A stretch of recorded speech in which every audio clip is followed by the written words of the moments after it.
Hi, I'm Greg, and this is Redeemed 365. Thanks for clicking on the video. Today I'm going to share with you my testimony, a journey that led me through a lot of darkness, but ultimately led me back to the Lord. This is my real life story of amazing grace. I've been putting off making this video for about a month now. The devil keeps telling me I'm not good enough, I'm not qualified, who am I? He's saying I don't have the right equipment, I don't have the right studio. I had so many excuses not to make this video, but I know what I've been through can somehow help somebody out there. I went through a suicide when I was 29. I had a 14-year battle with alcohol that I beat cold turkey. I've been in jails. I've been in a mental hospital. Been married and divorced. I used to cut myself. I had a lot of issues growing up. It all started when I stopped going to church when I was 15 years old. I spent 21 years trying to make it on my own without the Lord, and it didn't work out. I even bought a green screen kit so you guys didn't have to know that I'm in a tent, but this is real life, this is my reality, but I know it's going to get better. I even tried to record this last night and my microphone broke. So it's been one thing after another, but it's time to make this video because if I can just help one person, that's my job as a Christian. Before we get started, I just want to read a passage from Philippians 1, verse 6. And I am certain that God, who began the good work within you, will continue his work until it is finally finished on the day when Christ Jesus returns. Things might not be looking good for me right now, but I have hope, and I know because of the Word that my situation is going to turn around. I know everything that I've been through, God will use for the good. Like I said, I bought a green screen kit because I was embarrassed to tell you guys my real situation, but I know YouTube is about authenticity. It's about real life. I didn't want to lie to you, starting a faith-based channel, so this is my this is my reality. I am living in a tent in my mom's backyard. I'm using a hammock for a bed, and it's embarrassing to put that out there on YouTube. I told myself I will make this video about my testimony when I'm out of the struggle, when life is finally good, I'm in a house and I have the white picket fence and I don't have any troubles. But I was at church the other day and the pastor was talking about your testimony. Your testimony is not for you. It's so you can share it with other people in hopes that it'll help somebody. Nobody has a real original story. We're all going through the same battles and struggles. We're all on the same planet. But we're all in different paths on this journey. I know that I've been using YouTube to help me in the situation I'm in. And I know that eventually, somebody's going to watch this testimony and they'll be encouraged by the words I've said. I spent 21 years as an agnostic person. I told myself God didn't really exist because I spent the first 15 years of my life going to church. I went to Sunday school. I went to youth groups. Church was a big part of my life. When I was 15 years old, we had a falling out of our small town church. My youth pastor that they hired, he was my first real role model outside of family, and he was awesome. They ended up firing him because he let the youth group get too big. The church thought there was too many kids around and that it was just going to be bad and there was going to be trouble. So instead of letting all the good happen that was going on, they decided to shut it down. Me and the people in our youth group made a pact that we were going to be done with that church. I took it a little too far and I went, instead of seeing it as a challenge that I was supposed to overcome, I walked away from church for good. And then darkness fell. I got into really, really deep depression. When I was a kid, my favorite color was teal. I had a lot of teal clothes. My favorite basketball player was Muggsy Bogues from the Charlotte Hornets, and I had his jersey that I wore almost every day at school, and it was teal. I just like teal. When I was 10 years old, I got a teal Bible from the church. It was King James Version, and I was a 10-year-old, so it's still in mint condition. I still own it, but I never really read the Bible when I was a kid. I learned the Bible verses that they told me to learn, and I believed in God, but I never really had a personal relationship with him until the last year of my life. So I believed in God. I had a Bible. I just didn't put in the work. I was just kind of going through the motions. So when I fell in the darkness, all those teal clothes I had turned to black.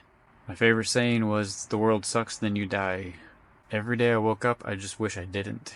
It was pretty dark, and it was it just gradually got worse. It's like every year that I didn't have the Lord in my life, it was bad. And I know why now, after finally, this was my birthday present from myself last Christmas. It's an NLT Bible. I made sure it was teal, and I'm actually reading it. I read through the whole New Testament. Now I'm halfway through the Old Testament. New to my faith. I'm a born-again Christian, but I am still new. I'm not here to act like a perfect Christian, because I'm not. I'm still learning every day, and I'm trying to put what I'm learning in the Bible to good use, because that's what we're supposed to be doing. There's a verse I want to read for you about being in the darkness and the light. This is John 8, verse 12. Jesus spoke to the people once more and said, I am the light of the world. If you follow me, you won't have to walk in darkness, because you will have the light that leads to life. I started drinking when I was 21 and a half years old. I was really against it, never was around it as a kid, but once I got a hold of alcohol, I never let go until I was on my deathbed because of it. I was in so much darkness. I didn't see the light. Like I said, every day, I just wish I wasn't here. It got to the point when I was 29 years old that I took my life. At least I tried to, but God kept me here. I was so dark and depressed, and I didn't see a purpose in life. I didn't know why I was here.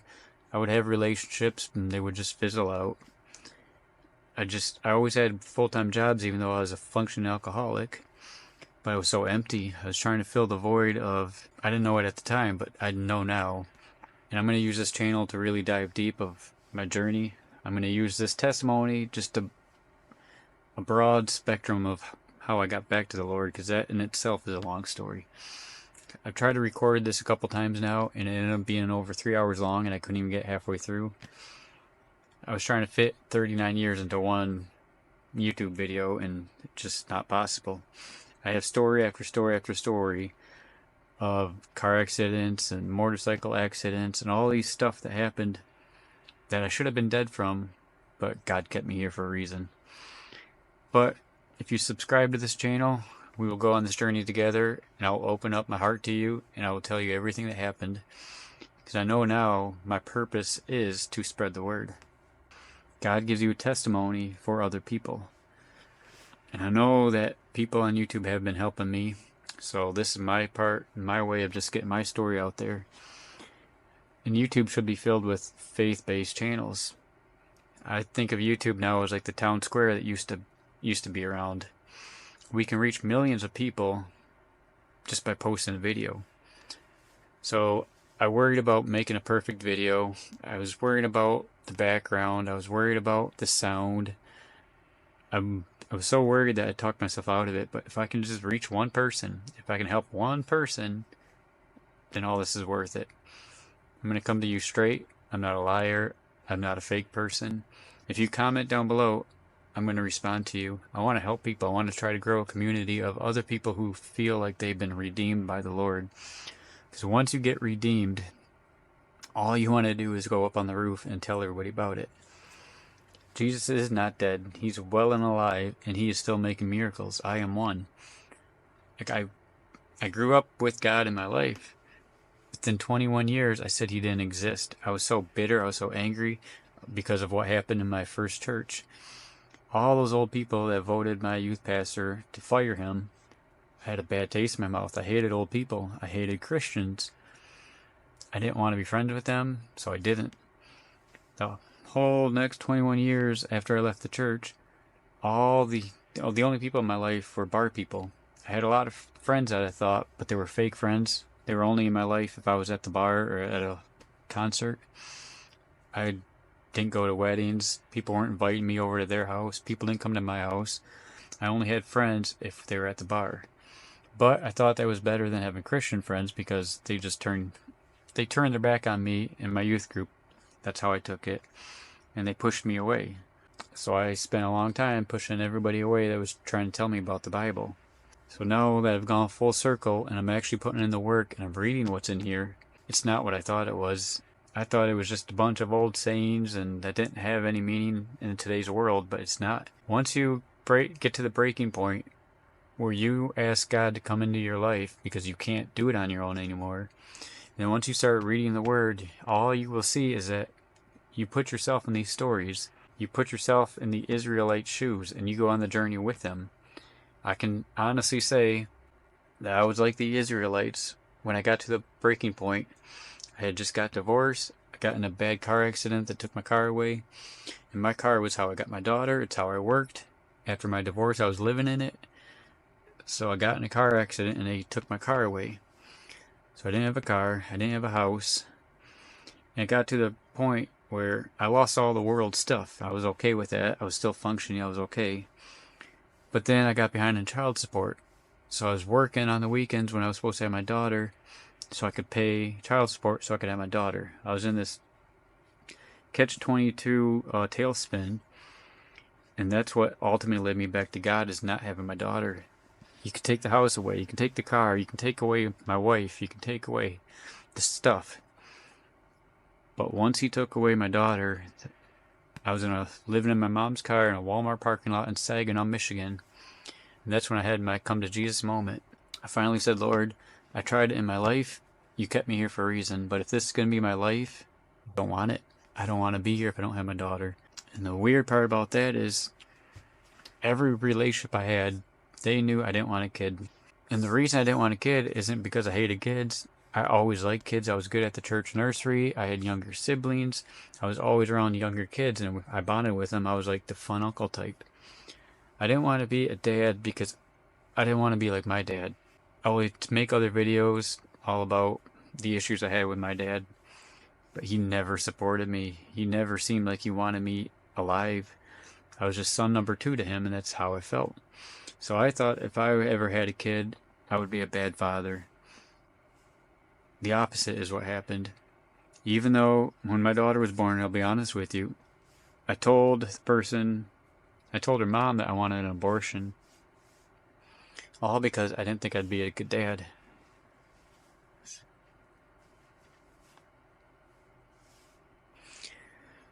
I spent so much time praying to God to give me a friend after, at that point I lost my friends and I didn't have anybody. I was homeless when I met my daughter's mom. I was just in this tailspin. I kept saying, I want somebody who I can do things with. I want somebody who will go bike riding with me. I want somebody I just wanted somebody to hang out with. And then I got my daughter.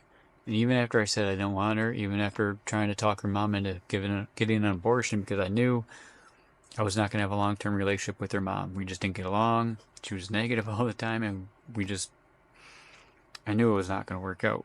But she gave me my daughter. That whole story, even about her birth, like when I was born, they told my parents I was going to be a girl. So they named me Amanda. Well, then I was born, and obviously I'm a boy, so they named me Greg. When my daughter was born, I was told I was going to have a son. Even though I didn't want to be a father, once they told me I was going to be a son, I came around to being okay with it. Because I was in sports as a kid. I was into race cars as a kid and car shows and doing all the guy stuff. And I thought, well, if I have a kid and it's a boy, then at least I think I'll be okay. Well, then when my daughter came, we had a planned C-section. Everything was blocked off because I don't do good with that kind of stuff. And I heard the doctor pull my daughter out and they say, is not a very good medical word. And they say, Dad, you're going to want to see this. So they pulled the cover over and I see this baby and the baby's crying. I didn't put 2 and 2 together and they say, have another look. So when I looked closer and I saw, she doesn't have boy parts. I was so numb. I just sunk in that chair I was sitting in. I didn't want it. I did not want that child. I didn't want a child at all. And now they're telling me it's a girl. I wrote a whole page of boy names, and I only had 2 girl names picked out because I didn't need them, right? Everything wiped away when the nurse said, Dad, you're going to want to take pictures of this. They were going to weigh the baby. So I walked over there. It felt like I sat in the chair for an hour, but it was probably like a minute. I walked over to my daughter, and she was crying. This part's going to get me.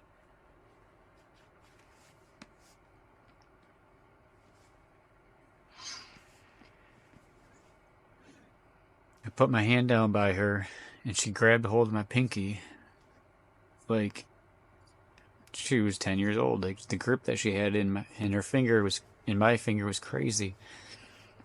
In that moment, it didn't matter that she was not a boy. It didn't matter that I didn't want to be in a relationship with her mom. It didn't matter that I thought I was going to be a bad dad. Nothing mattered. She was my child, and I knew that she needed me, and it was time to step up. And now that she's 7 years old, I know that what I went through with my dad made me the opposite as a father. I am so supportive of her. I'm always with her. We do everything together. She is my best friend. She is exactly who I was asking God for, even when I didn't know it. We go to the racetrack together. We kayak together. We go biking. I'm trying to get her into hiking, even though she doesn't like it. We go roller skating. We do everything together. And I am not like my dad. So I know what I went through was for a reason. God has a funny way of tying everything together. Her mom, her name is Amanda, the name I was supposed to be. So when you finally get out of the darkness and you can take a step back and you can see how he intertwines everything, it's crazy. But once you're in the darkness, you can't see anything. I was so angry at the world of being alive. I was so angry because I felt worthless because of how my dad made me feel. I felt like I was so out of control with the drinking, and the only way I was going to have friends is if I kept drinking. I think part of the reason why alcohol was such a big part of my life is after high school, when my buddies became 21, they started drinking and going to bars, and I was against it, and I didn't want to hang out with them at the bars. So eventually they stopped calling me. Well, during that time is when I met the girl who became my wife. One day we were bored, and I asked her what she wanted to do, and she said, let's just drink, nothing else to do. So even though she was 17, even though I was 21 and a half, I said yes to the pretty girl, and I went and got us alcohol. Well, once that happened, my buddies found out I started drinking. They started calling me again. They started inviting me out. So in my head, it clicked that people only wanted me around if I was drunk. So that's what I did. For 14 years, I was never sober. Everywhere I went, I had drinks with me. Whether it was work, whether it was a funeral, whether it was a wedding, I was never sober. I would start drinking. Well, I never stopped drinking. But as I'm getting ready to go out, I would be drinking. I would drink in the shower. I would drink on the way there. When I was showing up to the bar or a party and people were sober and then they started to drink, I was already 5-6 beers in because I thought people didn't want me around unless I was drunk. Eventually, I lost all my friends because nobody really wants to be friends with an alcoholic. They didn't understand why I couldn't have one drink and be done. They would just say, hey, just come out for one or two and just take it easy. And I couldn't. Because in my head, you don't want me around unless I'm drunk. So 1 or 2 beers isn't going to get me drunk, so what's the point? Eventually, I lost all my friends. Before I even lost my friends, I pretty much lost my family. Once me and my dad stopped seeing each other, half the family just abandoned me. I didn't have anybody. No cousins were calling me. No aunts or uncles ever called to see how I was doing. They just wrote me off like I died. So this is a proverb, Proverb 19:7, that just hits home. The relatives of the poor despise them. How much more will their friends avoid them? Though the poor plead with them, their friends are gone. If you're living for the world and you walk into a bar and you feel like you're at home, those aren't your real friends, and they're never going to stick with you. Maybe it's just me talking, but I know now when I go to church and people are saying, hey, how are you doing? They really mean it. They know my name. They really want to get to know me. Even though I'm new at the church I've been going to, I feel way better when I walk into those doors than walking into a bar. For a long time, I had people who were in my life that were my friends, but they were only friends with me if I was drinking. They knew, they could physically see I had problems. I couldn't control it, but they kept pouring the drinks. That is never going to be a good friend. You don't want those people in your life. Turn to the Lord, live with a sober mind, get right people in your life that are Christians that want you to succeed. They want you to do good. They want you to be healthy. Those are the real friends that you need. I'll just tell you a little bit of the suicide because that's kind of a big story in my life. We'll make another video about the whole story, but what happened was in my early 20s, I got a guitar. I love country music ever since I was a kid. And writing songs was just a hobby of mine. But I really didn't have any other passions that I could do for like a career. I always had too many thoughts in my head of crazy stuff. I wanted to be a bull rider. I wanted to be a cowboy. I wanted to be a storm chaser. I wanted to be a NASCAR racer. I had all these lofty goals. But then when you're in your late 20s, you realize, oh, it's too late to do all that stuff. I did go to a bull riding school and I tried that out, but I couldn't make a career out of it. So I was 29 years old. I was a hobbyist songwriter and I had this pipe dream of, hey, if I can move to Nashville, I can, be a songwriter. Well, then I told myself, if I'm not in Nashville by the time I'm 30, I'm just a wasted space. I shouldn't be here. I got no plan here. So a week before my 30th birthday, I knew I wasn't going to make it to Nashville. The reason I said 30 was there's really no overnight successes. You have to put in the work. You have about a decade of networking and getting better and finding the right people before you even make it into Nashville. So that's why I said 30, because if I'm a 40-year-old songwriter, maybe it'll work. The longer you wait, it's not going to work. So anyways, I made the decision to end my life.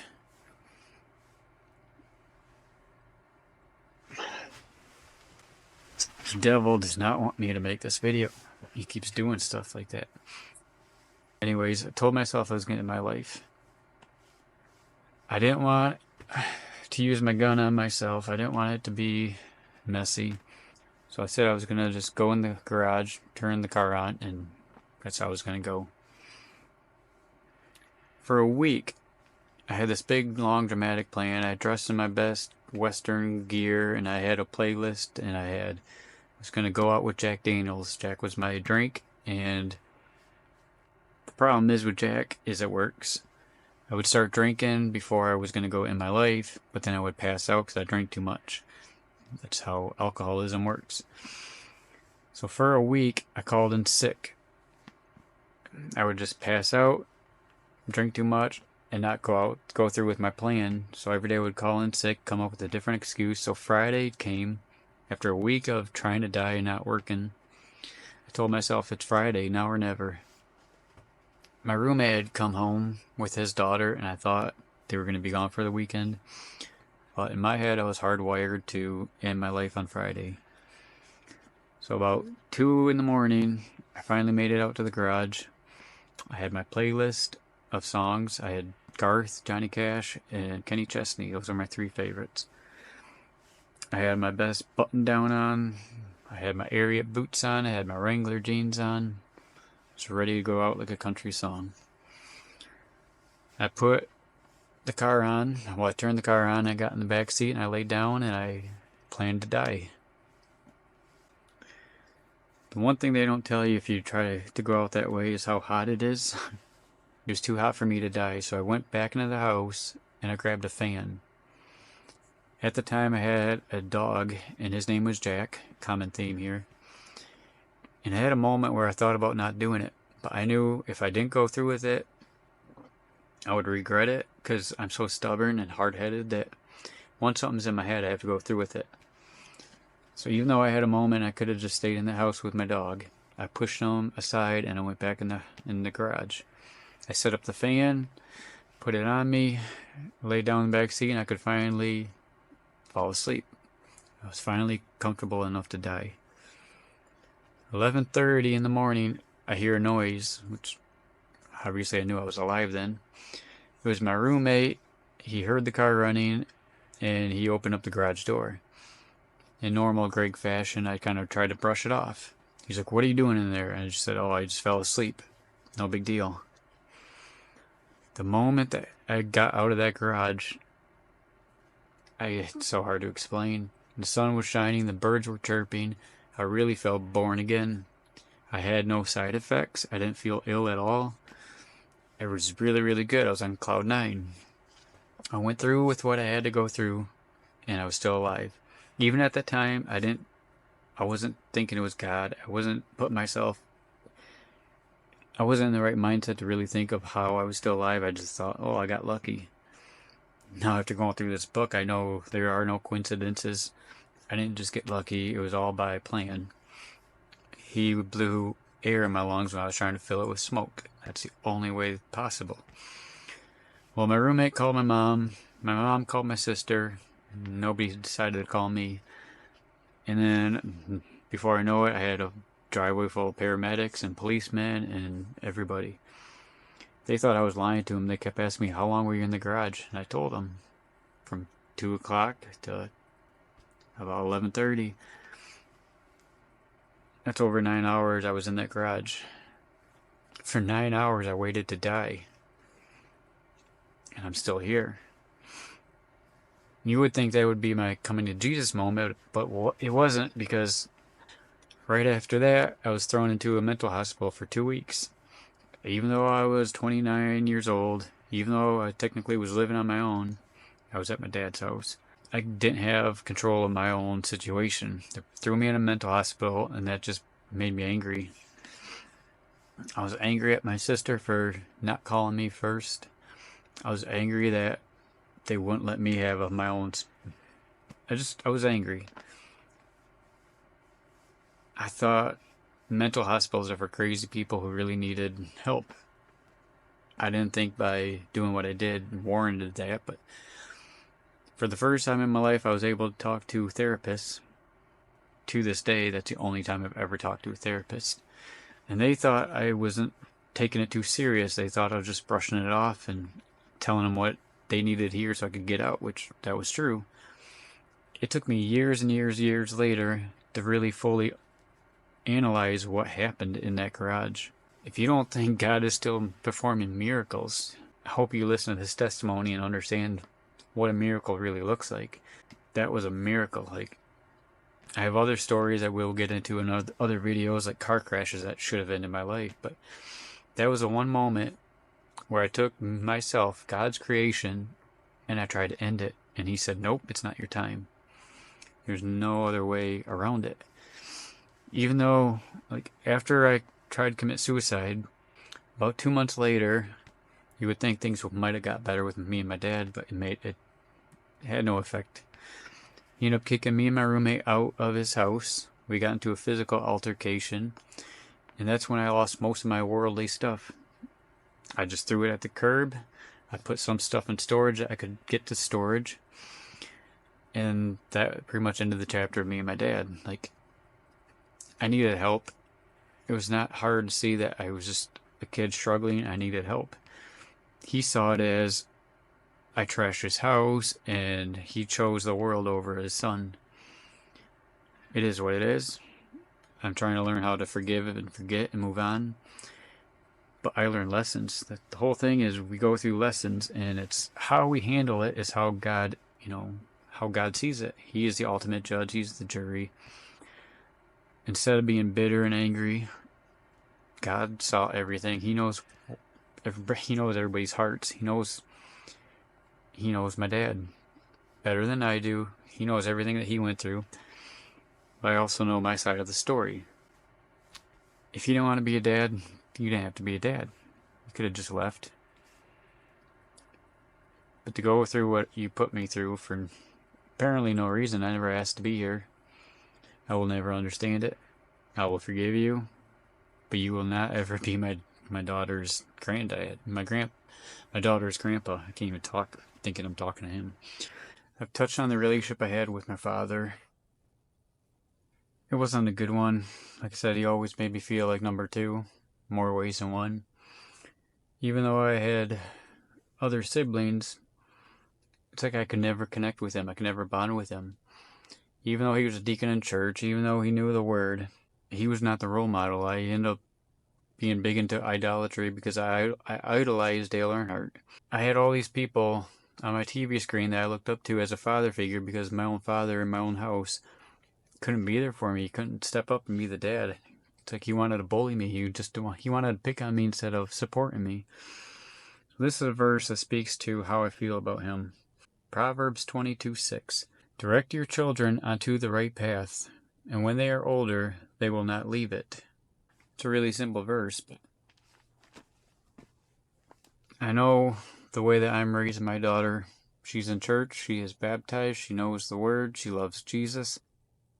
I know we all try to do the best that we can with what we got, but we also need help. We need fathers to step up and be fathers. We need mothers to be the mothers. We should not have mothers who are trying to do both jobs while the father is still in that household. I have a wall with my mom just because she was there instead of instead of my dad being there.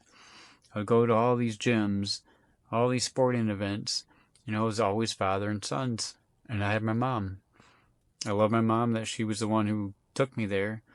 But to this day, I am not close with her just because I have resentment because my dad couldn't step up and be the dad when he should have been.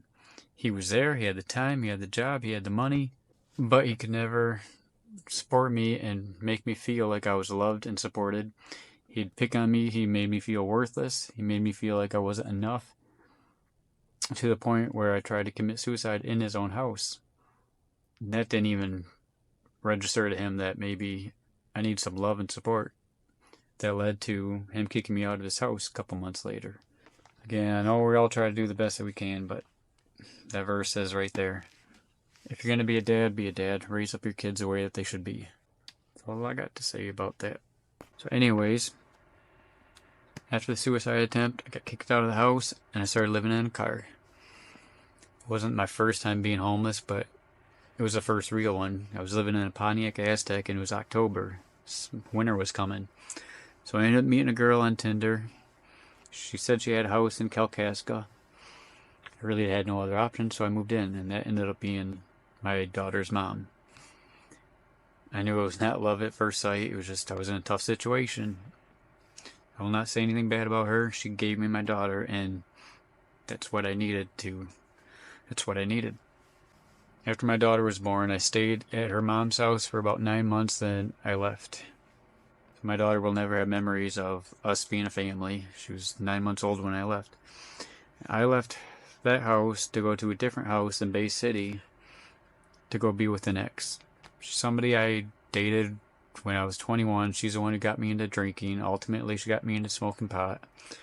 But she was a pretty girl and she was an ex, and I thought I couldn't do any better. For some reason, she wanted to try to make our relationship work again, so she had a house in Bay City. I knew I wasn't happy in Kalkaska. As much as I wanted to stay with Addie, I just couldn't be in that house. There's multiple reasons, and we'll go in detail in a different video. But as soon as I got into that driveway in Bay City, the red flags started to pop off. It was a 5-year marriage. I'm not going to have time right now to go through every single detail. But from neighbor issues to her baby daddy issues, I got assaulted in my driveway, broke my nose, concussion, the whole works. Having to pull a gun on an ex to keep him out of our house. The neighbors backing a Corvette into our bedroom window to blow exhaust fumes into our house just because I cut this much of his grass. I caught an orb on camera, so there was actually ghosts in her house. So many issues with the kids. I thought we would just blend and be a little, make-believe family together. None of that happened. There was so many red flags, so many bad things happened in that 5 years. I'll just give you a quick story of what led to our divorce. We have 2 daughters. They're both about a year apart. So I thought they would grow up together, have, the same clothes. They could swap clothes and everything would just be fine. She was an iPad kid and she had anger issues. A lot of anger issues because of her dad, the one I pulled the gun on to keep him out of our house. Well, one day we were sitting in the house. I was in the recliner watching TV. My daughter Addie was making a picture on the dining room table. Her daughter was on the couch on the iPad like normal. The wife was in the kitchen just doing kitchen stuff. I don't know. Well, her daughter threw the iPad down, went over to my daughter and said, "Addie, come play with me right now." Addie was like, "I'm making a painting, and when I'm done painting, I'll play with you." Well, she kept going and going and going, just saying, "Addie, you need to play with me now." It got to the point where she grabs a paintbrush and starts messing up my daughter's painting. After 5 years of all these red flags, I know it sounds so small, but that was the moment I grabbed my daughter and we left the house. Even though I knew leaving the house was going to lead me back to homelessness, I didn't know where I was going to go with my daughter. I knew it's something we had to do. Every time I would go into the bathroom, I would hear my daughter cry. when I was an alcoholic, I kind of just brushed it off, thinking, well, whatever. But once I got sober in the pandemic, that's another story. Once I got sober and I would go to the bathroom and my daughter would cry, I came out and I'd be like, what's going on? And my ex-wife would always say, well, my daughter did this or she did that. Bullies don't cry. Bullies are the ones that's causing people to cry. So after hearing that BS for so long, I knew my daughter was getting bullied. Every time I turned my back, she was getting bullied by her sister, who was about the same age. So on top of all the other red flags and everything I went through, I decided just to leave. Homelessness was better than living there. I chose a pretty girl who I could not say no to, and I thought everything would just work itself out, but it didn't work out. It goes back to when I left the church. I didn't have anybody in my life that was a Christian that I was close with. I never dated a Christian. I didn't have any Christian friends. And I married somebody who was never going to be equally yoked, never going to be a Christian. And now I know now it will never work that way. God set me aside. He kept me alive for a reason. And now I'm trying to understand what my reason is by reading this book. I know I need to be with a Christian woman, someone who has morals, somebody who is putting in the work like me, and somebody who's equally yoked, somebody I can take to church with and not laugh that I have an idea to go to church. After going through my divorce, the only thing I wanted to do was find another woman just to replace her, just to get her back. She started cheating on me before we could even get divorced. We knew that we didn't have kids to fight over. We didn't have stuff that we were going to fight over. We were going to have a quickie divorce. We were told 2 months until it was going to be finalized. I was living in my car at that time. We were trying to make it work where we would see each other once in a while. But after it was, before it was even finished, we had a conversation that she came to me in my electric car. I still had the car at the time. And she said that she doesn't want to wait until we are divorced before she started seeing somebody. She already saw somebody. She just didn't want to wait until they got physical. She couldn't even wait 2 months after I gave her 5 years and all the drama that we went through. So this is another proverb that I want to read to you. Proverbs 21:19. It is better to live alone in the desert than with a quarrelsome, complaining wife.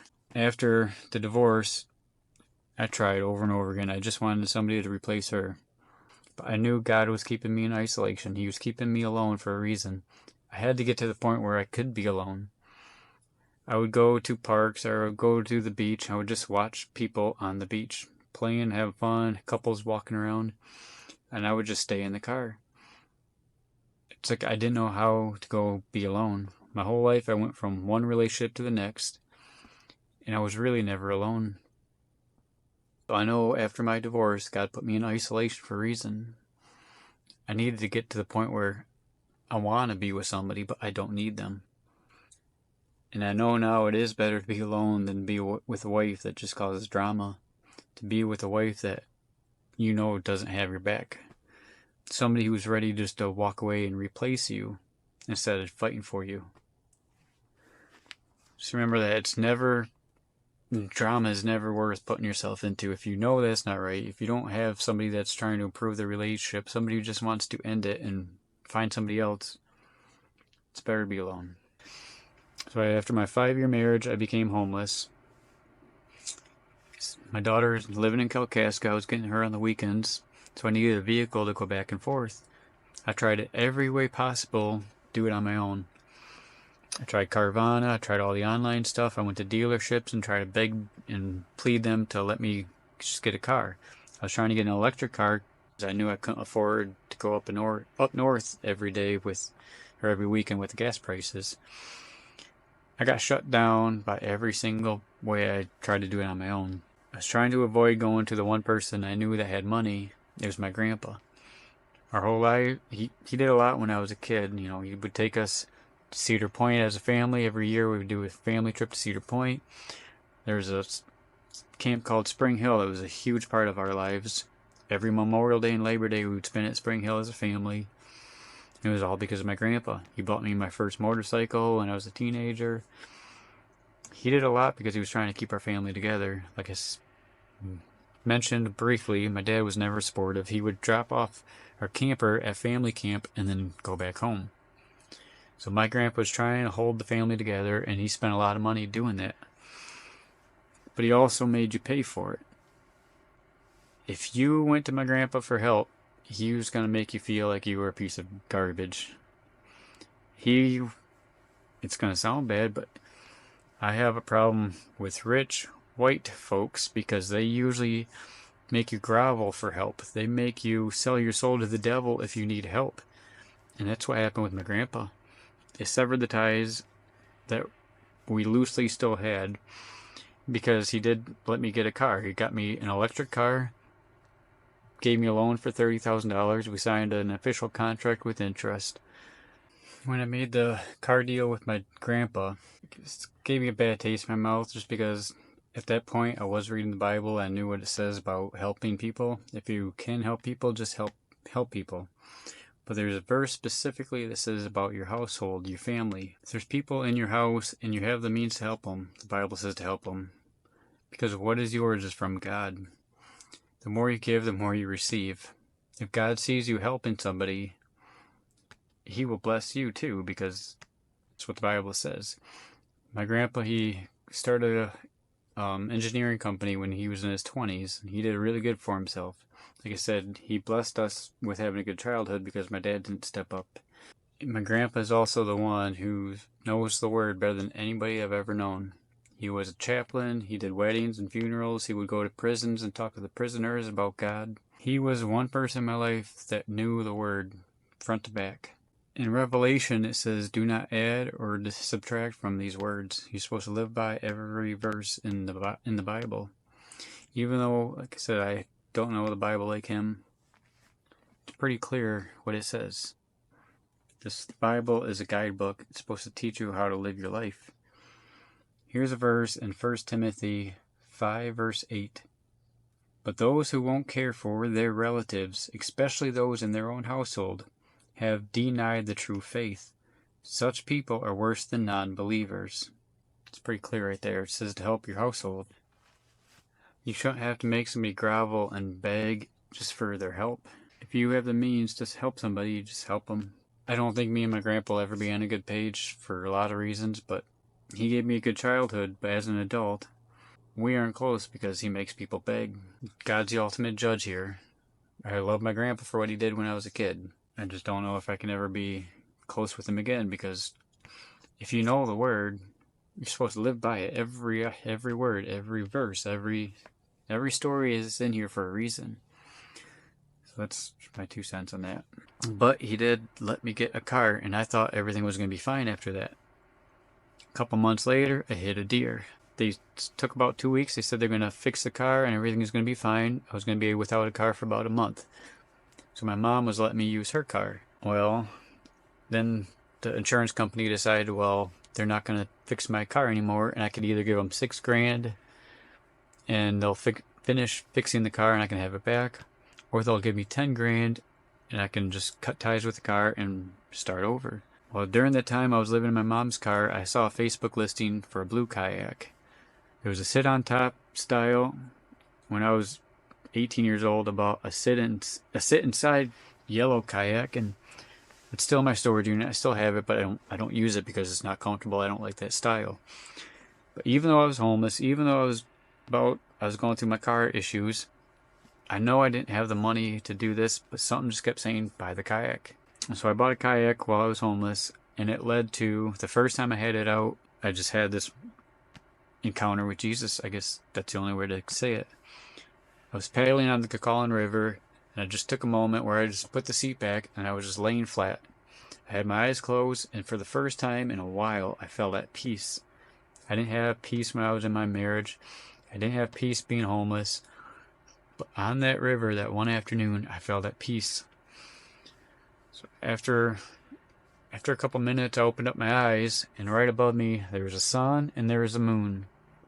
And it just, in my head, it was like this little triangle, and I was in the bottom of it. Just the feeling that I had was pretty remarkable. After that, I started paddling away, and I just kept hearing peace and love just in my head. I was just, like, on repeat. I was talking out loud, like, peace, love. I got a kayak, so I said peace, love, kayak. And the first time I did that, it was like a light bulb moment. And then I said, well, what does that really mean? It's just kind of being a songwriter, or just playing with ideas in my head. Well, I came up with peace over anger, love over fear, kayak to reconnect. I didn't know what that meant at the time, but I don't talk like that. I knew that came from God. It was something He wanted me to do. So the decision came of what I'm going to do with the car. And I had peace, love, kayak in my head. I knew I didn't want to be in Bay City or Saginaw anymore. So I said, I'm going to take the 10 grand and I'm going to start over and we're going to see what happens. I ended up getting a little studio apartment up in Higgins Lake with the money, some of the money. I bought a really cheap 2000 Chevy S10 and I bought some brand new kayaks. And just from that moment on the river, I started a Peace Love kayak rental company in Higgins Lake. At the same time, I was started to go to church again. I found a Baptist church in Higgins Lake. They were really conservative, old school Baptist. We sang hymns. Even the kids were dressed up in suits. I was homeless, going through a lot. I didn't have any suits. I was the only one who really stuck out like a sore thumb, but I was back in church. I was putting myself where I was supposed to be. And it was at that church that me and my daughter both got baptized in Higgins Lake.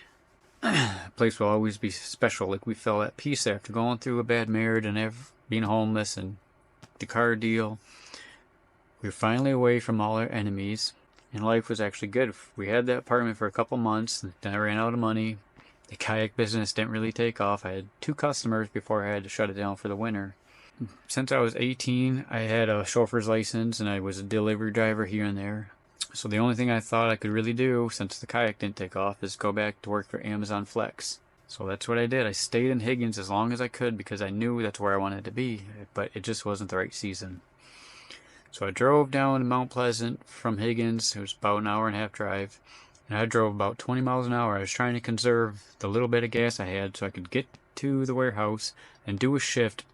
Then everything would have been fine. I could have started making money in my life. It would have been okay. Well, that's not how it planned out. Once I got to Mount Pleasant, I didn't have enough gas. I had like a quarter tank of gas. I didn't feel like I had anybody that I could ask money from, especially after going through the car deal. So I made a sign and I stood on the corner. God will find a way to humble you. I was just baptized. I was going to church. I was reading my Bible. I was doing everything right. And I thought once I got baptized, it was going to be winning the golden ticket. And everything was going to be fine. But if you read the Bible, that's not what happens.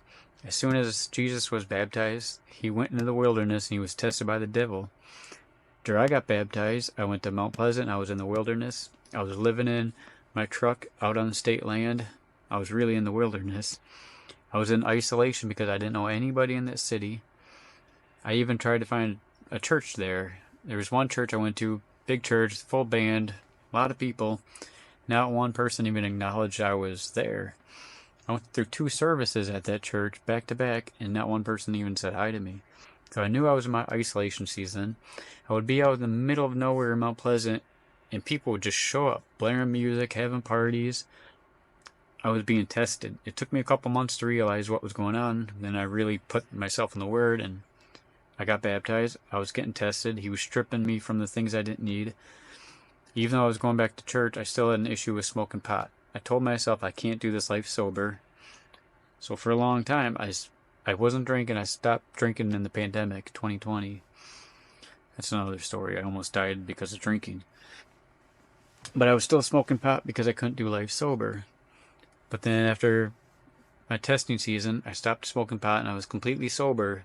And I found out I can do it sober. Found out I have a newfound passion for hiking. I found a lot of trails in Mount Pleasant I was hiking. My love for kayaking really took off. So I was just reconnecting back with nature. Even though I didn't make any friends in Mount Pleasant, I was okay. I was by myself. I made it through. Even in the winter, I went through the whole winter being homeless in a truck. I ended up finding a park that had a pavilion, and the pavilion had power, so I used my little space heater in the back of my S10, and I made it through. Well, then my truck decided it needed to die. It needs a new engine. It's an old truck. So instead of staying in Mount Pleasant in the woods and being by myself and being stuck, I decided to bring the truck back to Bay City where the whole scene started, the whole divorce, everything started in Bay City. I made it back to my mom's house, and the engine pretty much gave out. There's smoke everywhere, like my truck died. So this brings me here. I just turned 39 years old last week. I am living in my mom's backyard in a tent with a broke down truck. But I have peace. I have a peace that makes no sense. After I told you I got assaulted by my ex's ex in our driveway, I had crippling anxiety. I didn't want to go outside. I didn't want to see anybody. I didn't want to be in large crowds. I didn't want to do anything. I ended up seeing the guy who assaulted me in a Menards a couple months after it happened, and I just had this crippling panic attack. I just thought it was going to happen again, even though I know I didn't do anything to deserve the first time. But after everything I've been through, I don't have any anxiety anymore. I really don't have any depression. Since I started walking back with the Lord, I am in the light again. It's not just a light from all these lights. He will fix any situation if you come to Him. You have to get to the part where you are broken. You know you can't do it on your own because you've tried. Whether it's suicide, depression, alcoholism, pot, drugs, anything that you have been through, He can fix it. But He won't fix it until you go to Him. That's kind of the whole deal, is you have to go to Him. But you can't just go to Him and go to church once in a while. You can't be a holiday Christian. I named it Redeemed 365 because after I've been redeemed and I'm going through this book, I know I need Him every single day of the year. This is not a part-time job. If you are a born-again Christian, it's every day of your life. Even though I don't have all the answers, even though I am still going through the Bible, I know where my life is now compared to where it was. This looks bad. I know you probably don't want to take advice from somebody, living in a tent. But people go through what they go through to try to help you. Like, your mess is your ministry. Your test is your testimony. For a long time, I was ashamed. I didn't want to tell you my story. I didn't want you to know where I really am living because it's embarrassing. But what if I don't get the white picket fence and I don't get a nice house until I'm called to heaven? And that's where I get my payback. I would miss all these opportunities of trying to help people. And once God comes back into your life, He gives you a new heart. Old me, after being through what I went through, I've always played the lottery since I'm 18 years old. I always wanted a private island with a warehouse full of Corvettes. I like Corvettes. It's my dream vehicle. But that's what I wanted. That's what I dreamed about. I just wanted the nice cars. I didn't want to be around people. Now, I want to help people. Even though I've been backstabbed, even though I've been divorced, even though I've been assaulted, even though I got abandoned by pretty much my whole family. I was always called the black sheep. I was pushed away by everybody. And I'm okay with it. And I still want to help people. So God has given me a new heart. He's given me a new mindset. And I know something's going to change. They call it a breakthrough. I know God's going to use me for something good.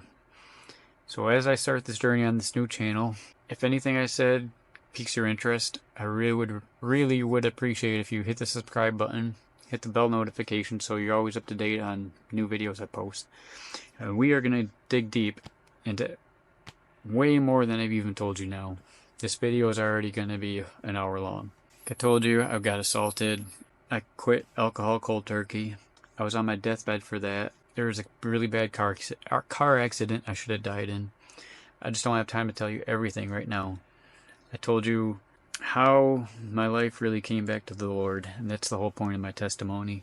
I want to read you Luke 6, verse 20. It talks about what the kingdom of heaven is for and who it's for. It's really good for getting you through.